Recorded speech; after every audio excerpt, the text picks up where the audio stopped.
আমরা না নিয়ে এখানে এসেছি।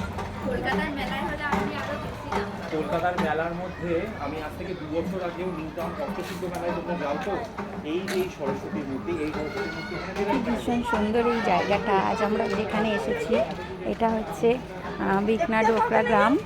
এই গ্রামে আমরা এই ঘুরে ঘুরে দেখছি, বাট আমরা পুরো জিনিসটা আজকে পাইনি, সন্ধে হয়ে গেছে। সুতরাং বন্ধুরা, এটাই আমরা সকালবেলাতে আবারও আসব, এসে পুরো জিনিসটাকে আমরা এখান থেকে ক্যাপচার করব এবং আপনাদেরকে আমরা দেখানোর চেষ্টা করব। এই গ্রামে কাল সকালে আমরা আবারও আসব, এসে এই যে মানুষের এখানে নিখুঁত যে হাতের কাজ, এই কাজগুলো নিয়ে আমরা আপনাদের সামনে তুলে ধরবো। আশা করি সঙ্গে থাকবেন, দেখতে পাবেন সমস্ত কিছু। ওকে।